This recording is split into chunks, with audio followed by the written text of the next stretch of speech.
Hello friends, स्वागत है आपका मेरे यूट्यूब चैनल मार्केट ज्ञान में। आज के इस वीडियो में बात करने वाले हैं लेटेस्ट इन्फॉर्मेशन के बारे में जिनका इम्पैक्ट स्टॉक मार्केट पर पड़ता है। आज की जो इम्पोर्टेंट अपडेट्स रही हैं वो हम बात करेंगे और ऐसी न्यूज़ के बारे में बात करेंगे जिनका इम्पैक्ट कल के दिन मार्केट पर पड़ेगा। तो अभी तक की सबसे बड़ी अपडेट जिसका इम्पैक्ट पड़ सकता है कल के दिन स्टॉक मार्केट पर वो ये है कि दिल्ली की नई सीएम का अनाउंसमेंट हो चुका है और उनका नाम निकल कर आ रहा है रेखा गुप्ता।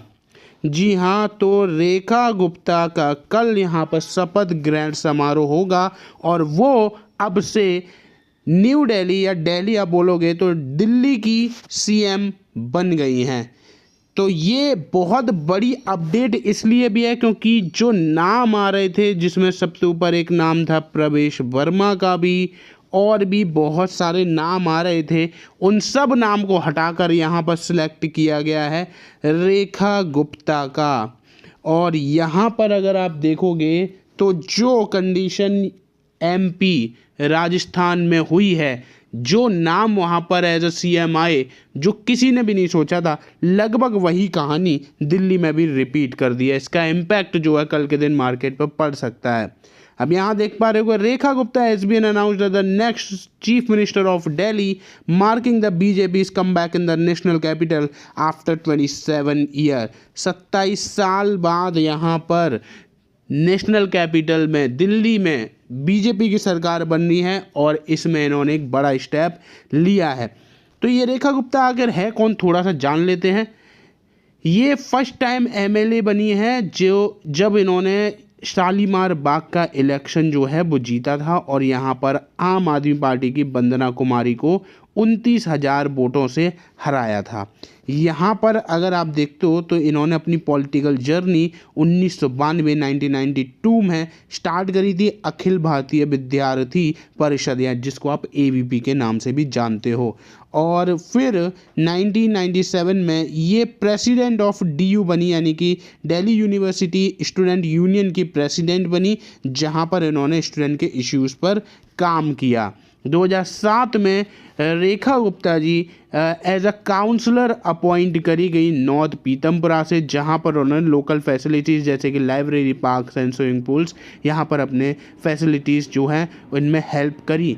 इन्होंने सुमेधा योजना भी लॉन्च करा जिससे जो वीकर फीमेल स्टूडेंट्स हैं उनको भी काफ़ी हेल्प हो सके। तो ऐसे ही यहाँ पर इन्होंने बहुत सारे काम करे हैं, लेकिन ऐसा मतलब बहुत ज़्यादा कोई हाईलाइटेड सिनेरियो अभी तक मुझे नज़र नहीं आया जिसकी वजह से इनका नाम सामने आया हो। हाँ, एक ये ज़रूर आ सकता है कि जहाँ जहाँ बीजेपी की सरकार है वहाँ पर अभी तक कोई भी विमेन जो सीएम है वो नहीं थी, तो दिल्ली में अब यहाँ पर इन्होंने ये भी कंप्लीट कर दिया है। और बहुत न्यूज़ चैनल पर बोला जा रहा है जो बनिया वर्ग है उस हिसाब से भी इनको यहाँ पर लाया गया है, ताकि जो पहले भी जो केजरीवाल थे वो भी इसी सेगमेंट से बनिया वर्ग में ही थे और अब यहाँ पर इनको भी इसी सेगमेंट में लाया गया है। तो बीजेपी की शानदार जीत हुई थी जिसमें से 70 में से 48 सीटें बीजेपी की आई थी और 22 सीटें आम आदमी पार्टी की आई थी। अब अगर इन्होंने दिल्ली में अच्छा काम कर लिया तो डेफिनेटली आम आदमी पार्टी के वापस से रूलिंग पार्टी बनने में काफ़ी ज़्यादा दिक्कतें आएंगी। लेकिन अगर इन्होंने भी हाल वही किया जो आम आदमी पार्टी ने पिछले 10 सालों में जो किया है, वो अगर इन्होंने सेम रिपीट कर दिया तो फिर यहाँ पर शायद इनकी दोबारा से सरकार ना बने। आप अपने ओपिनियन ज़रूर इस मुद्दे पर शेयर करिए कमेंट बॉक्स में।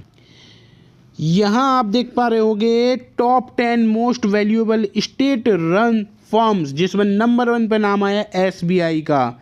एसबीआई यहाँ पर 7,69,000 का टोटल वैल्यू नज़र आती है। तो top most valued state run firm ये निकल कर आती है। दूसरे नंबर पर LIC, NTPC, ONGC, HAL, power grid, Coal India, Bharat electronics, IRFC का भी नाम यहाँ पर आपको देखने को मिल रहा है, इंडियन ऑयल्स। तो इसका भी फ़ायदा हो सकता है कल स्टॉक को देखने को मिल जाए। अब यहाँ पर देखो एक चीज़ है मर्जर, डीएलएफ डीएलएफ के लिए ये एक बड़ी खबर निकल कर आई है। आपके पास अगर शेयर्स हैं तो आपके लिए बहुत इंपॉर्टेंट न्यूज़ है। एनसीएलटी चंडीगढ़ ने यहाँ पर कॉम्पोजिटिव स्कीम ऑफ अरेंजमेंट जो है वो अनाउंस कर दिया है, अप्रूवल दे दिया है। इसमें क्या होगा, डीएलएफ की जो 4 सब्सिडरी कंपनी है, DLF city centre, DLF land India, DLF info city और डीएलएफ एम्पोरियो, इन सबको मर्ज करके डीएलएफ लिमिटेड में अमलगमेट कर दिया जाएगा, यानी अब एक एंटिटी बचेगी। Demerger of these 3 SEZ special economic zones undertakings जो हैं वो डीएलएफ एसेट से अब डीएलएफ साइबर सिटी डेवलपर को ट्रांसफ़र हो जाएगी। यानी कि यहाँ पर अब क्या हो रहा है कि अब जो सब्सिडरी हैं वो इनमें कन्वर्ट हो गई है, ये सब खत्म हो जाएगी, डीएलएफ लिमिटेड ही बचेगी। आज का डेटा दिखाता हूँ जो कि एफआईआई और डीआईआई का निकल कर आया है। पिछली बारी जब हमने डेटा देखा था तब क्या हुआ था कि डीआईआई की बाइंग एक बारी ज़्यादा निकल गई थी और उसका इम्पैक्ट पॉजिटिवली पड़ा था। आज क्या हुआ है, एफआईआई ने बिकवाली करी है 1881 करोड़ की, डीआईआई ने बाइंग करी है 1957, एक बारी फिर से बाइंग हुई है और आज मार्केट पॉजिटिव हो गया है। तो जैसे जैसे ये चीज़ बढ़ती जाएगी वैसे वैसे मार्केट में रिकवरी होती चली जाएगी, क्योंकि आज मार्केट अच्छा खासा डाउन था, क्लोजिंग के टाइम पर ये पॉजिटिव हुआ, रिकवरी मोड में आया और शायद ये सबसे बड़ा रीज़न इसका बन जाता है। शुगर के जो स्टॉक्स हैं उनमें आप देख पा रहे होगे बहुत बड़ी गिरावट है।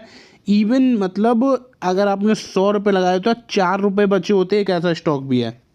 बजाज हिंद 96% अपने ऑल टाइम हाई से डाउन है, 96%। शक्ति शुगर 92%। धामपुर चीनी मिल्स का नाम सुना होगा, 78% डाउन है, 78%। इन 10, 12, 15 स्टॉक में से अगर आपको कोई भी बेहतरीन स्टॉक लगता है तो डेफिनेटली बाइंग कर लेनी चाहिए, क्योंकि इतने डिस्काउंटेड वैल्यूएशन पर ये कभी भी स्टॉक आपको अवेलेबल नहीं मिलेंगे।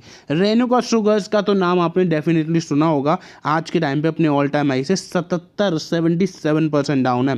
Rana sugar, Dwarkadhish, Ugar sugar, KCP, Uttam sugar, Awadh, Mawana sugar, Ponni Erode, Balrampur Chini का नाम तो सुना ही होगा, ये 38% डाउन है। फिर ईआईडी पैरी और बनारे अमान, ये इनमें बहुत मेजर करेक्शन देखने को मिल रहा है। वारी एनर्जी के लिए एक न्यूज़ निकल कर आई है, जल्दी से बता देता हूँ। वारी एनर्जीज़ ने यहाँ पर क्लैरिफाई किया है कि जो उनको ऑर्डर ऑफ सप्लाई जो मिला है सोलर मॉड्यूल्स के लिए, जिसका आप यहाँ पर टोटल वैल्यू देख पा रहे होगे, वो खाबा रिन्यूएबल एनर्जी को अवॉर्डेड है, जो कि यहाँ पर एनजी इंडिया की एक सब्सिडरी कंपनी नज़र आती है। सप्लाई ऑफ मॉड्यूल्स जो है वो फाइनेंशियल ईयर 2025-26 में ही शेड्यूल्ड है। ये थी ओवरऑल अपडेट। अब मैं आपको एक चीज़ और बताता हूँ, मेरे दूसरे चैनल क्रिप्टो कॉइन्स पर जाइए, जिसकी लिंक मैंने डिस्क्रिप्शन में प्रोवाइड कराई हुई है। वहाँ पर आपको क्रिप्टो के बारे में सारी इन्फॉर्मेशन मिलेगी और आपको ईजिली समझ में भी आएगा कि कैसे क्रिप्टो में ट्रेडिंग करनी है, कहाँ पर अकाउंट वगैरह ओपन कराना है। कोई भी प्रमोटेड वगैरह सिनेरियो नहीं है, चैनल नया तो आपको पता ही होता है कि प्रमोशन वगैरह कुछ भी नहीं होता है। तो कमेंट में मैंने लिंक प्रोवाइड कराई हुई है, जाके सब्सक्राइब कर लें सबसे पहले तो, सो डैट आपको जो कंटेंट है वो पाई कॉइन पर भी बेहतरीन मिलता रहे। धन्यवाद।